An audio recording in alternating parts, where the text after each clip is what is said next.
America और Israel दोनों पे बहुत बड़ा खतरा मंडरा रहा है और दोनों के दोनों कंट्री आज के डेट में हाई अलर्ट पे हैं और उसके पीछे रीजन सिंपल है। इजराइल ने दमिश्क जो है सीरिया की कैपिटल है, जहां पे ईरान की जो एम्बेसी हुआ करती थी, वहां पे उन्होंने एयर स्ट्राइक करके वहां पे 7 लोगों की डेथ कर दी, मतलब उनकी मृत्यु हो चुकी है, जिसमें 2 ईरान के जनरल भी थे और 5 सिविलियन वहां पे थे, ईरानियन सिविलियन। इन लोगों की वहां पे मृत्यु हो चुकी है और एम्बेसी को टारगेट करना, इसका मतलब ये है आपने उस पूरी की पूरी कंट्री पे एयर स्ट्राइक कर दिया है। मतलब आप डायरेक्टली बोल सकते हो कि जो इजराइल है उसने ईरान के ऊपर एयर स्ट्राइक कर दी है, ये सिंपल इसका मतलब है। और इजराइल ने कहा है, इसका मतलब इजराइल का सपोर्ट था यूएसए का। तो दोनों कंट्री के सिटीजन के ऊपर या दोनों कंट्रियों के ऊपर ईरान ने थ्रेटन किया है, ईरान ने धमकी इनको दी है कि जो आपने ये एयर स्ट्राइक करी है इसका बदला डेफिनेटली लिया जाएगा और दोनों कंट्रियों से लिया जाएगा। तो दोनों कंट्रियां हाई अलर्ट पे है। अब सवाल ये उठता है कि जो ईरान और इजराइल के बीच में लड़ाई चल रही है, इसका ओरिजिन क्या हुआ, क्यों ये लड़ाई आपस में चलती रहती है इनके पीछे। तो इनके पीछे रीजन स्टार्ट सिंपल है। 1979 में जब ईरान में इस्लामिक रिवॉल्यूशन हुआ है, उससे पहले की जो गवर्नमेंट थी वो प्रो अमेरिकन गवर्नमेंट थी, अमेरिका के हिसाब से काम करती थी।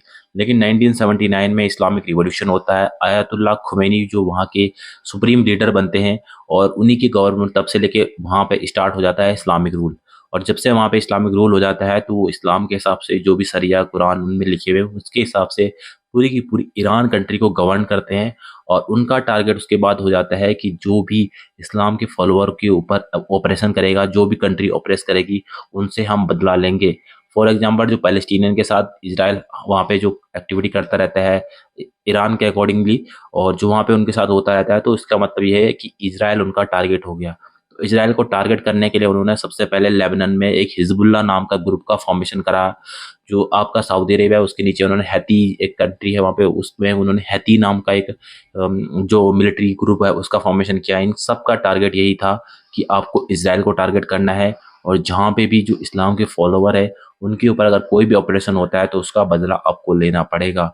और इसीलिए इन्होंने इसराइल को बोला था लिटिल शैतान, और अमेरिका को इन्होंने बोला है कि ये बड़ा शैतान है और इन दोनों शैतानों से आपको मुक्ति लेनी है।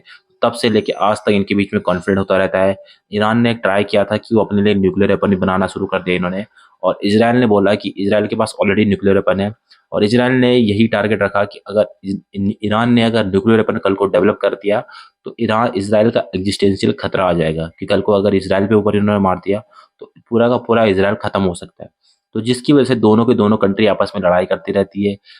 इसराइल जहाँ भी मौका मिलता है ईरान को टारगेट करता रहता है, ईरान को जहाँ भी मौका मिलता है इसराइल को टारगेट करता रहता है। इसराइल ईरान को कभी भी न्यूक्लियर वेपन बनाने नहीं देता है। जब भी वो ट्राई करता है इसराइल न्यूक्लियर वेपन बनाने की, ईरान न्यूक्लियर वेपन बनाने की, तो वो कहीं ना कहीं साइबर अटैक, साइबर थ्रेट करके उसकी न्यूक्लियर कैपेबिलिटी को खत्म करने में लगा रहता है। उसके पीछे रीजन सिंपल है कि अगर ईरान ने बना दिया तो इसराइल को खतरा मंडरा सकता है, इसराइल के लिए भयंकर खतरा स्टार्ट हो सकता है। तो ये पूरी की पूरी इनके बीच में लड़ाई इसलिए इस तरह से स्टार्ट हुई है। और इस लड़ाई का अल्टीमेटली मैं आपको बताऊं तो इसका कोई एंड नहीं है।